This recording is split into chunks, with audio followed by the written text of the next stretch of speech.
கர்த்தருமாகிய இயேசு கிறிஸ்துவின் நாமத்தாலே யாவருக்கும் வாழ்த்தலை தெரிவித்துக் கொள்கிறேன். சீனாவிலே பணியாற்றி அங்குள்ள விஷக்காய்ச்சலால் பாதிக்கப்பட்டு மரண தருவாயில் இருந்த ஒரு கர்த்தருடைய ஊழியக்காரரை அவருடைய நண்பர்களும் குடும்பத்தினரும் சூழ்ந்து கொண்டார்கள். அவருடைய நண்பர் ஒருவர் கேட்டார், மரணத்தை குறித்து உங்களுக்கு பயமா இருக்கிறதா?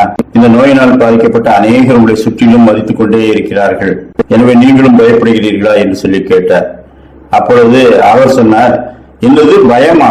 இந்த பூமியிலே சரீரத்திலே கட்டப்பட்டிருக்கிற என்னுடைய ஆத்மா விடுதலை என்ற ஒன்றை பெற்றுக்கொண்டு என்னென்னைக்கும் சந்தோஷத்திற்கும் ஒரு லோகத்துக்கு போக போகிறது. அப்படி இருக்கும்போது நான் பயப்படுகிறேனா? காலங்காலமாக என்னுடைய விசுவாசத்தை காத்துக்கொண்டு என்னை வழிநடத்திய கர்த்தரை நான் முகமுகமாய் சந்திக்க போகின்றேன்.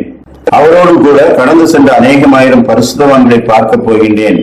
அந்த ஆவலால் என்னுடைய இருதயம் பூரித்திருக்கும் போது மரணத்தை சந்திக்க பயமா?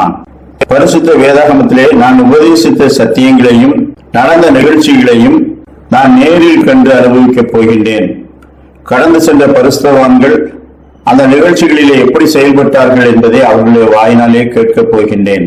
எனக்கு சத்தியத்தை உபதேசித்து என்னை சத்தியத்திலே வழிநடத்தின என்னுடைய மூத்த போதகர்களையும் நான் சந்திக்கப் போகின்றேன்.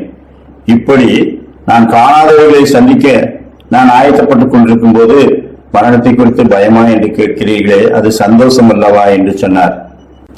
தேவகுமாரனை உறுதியாய் பற்றி கொண்டவர்கள், அவருடைய ராஜ்யத்திலே சேர்வோம் என்ற நம்பிக்கை உள்ளவர்கள், ரட்சிப்பு நிச்சயத்தை பெற்றவர்களுக்கு மரணம் என்பது லகுவாய் கடந்து செல்லுகின்ற ஒரு திரைதான். பிலிப்பியர் 1:23 தேகத்தை விட்டு பிரிந்து கிறிஸ்துவுடனே கூட இருக்க எனக்கு ஆசை உண்டு, அது அதிக நன்மையாய் இருக்கும். யோபு 19:27 அவரை நானே பார்ப்பேன், அந்நிய கண்கள் அல்ல, என் கண்களே அவரை காணும், இந்த வாஞ்சையால் என் உள்ளந்திரியங்கள் எனக்குள் சோர்ந்து போகிறது. 1 யோவான் 3:2 பிரியமானவர்களே, இப்பொழுது தேவனுடைய பிள்ளைகளாய் இருக்கிறோம். அவர் வெளிப்படும் போது அவர் இருக்கிற வண்ணமாகவே நாம் அவரை தரிசிப்பதனால் அவருக்கு ஒப்பாய் இருப்போம் என்று அறிந்திருக்கிறோம். மரணம் என்பது தேவனையும் பரிசுத்தவான்களையும் சந்திக்கின்ற ஒரு நிகழ்ச்சி. ஆத்மா வாஞ்சித்திருக்கிற ஒரு லோகத்திற்கு செல்லுகிற ஒரு நிகழ்ச்சி. நாம் பூமியிலே விதைத்த தேவனுடைய வசனங்கள் அவை விளைந்து எப்படி பலன் தருகிறது என்பதை அறுவடை செய்கிற ஒரு நிகழ்ச்சி. பரலோகத்திலே பொக்கிஷங்களிலே நாம் சேர்த்து வைத்திருப்பவை எவ்வளவு என்பதை நாம் அறிந்து கொள்ளுகிற ஒரு நிகழ்ச்சி. இப்படி மரணம் என்பது ஒரு சந்தோஷத்தை தருகிற நிகழ்ச்சி என்று சொல்லி பரிசுத்தவான்கள் தியானித்தார்கள். அவரை விசுவாசிக்கிறவன் ஆக்கினைக்குள்ளாக தீர்க்கப்படான். எனவே அந்த நம்பிக்கையோடு நாம் இருப்போமானால் மரணம் என்ற ஒன்றை குறித்து பயப்பட வேண்டியதில்லை.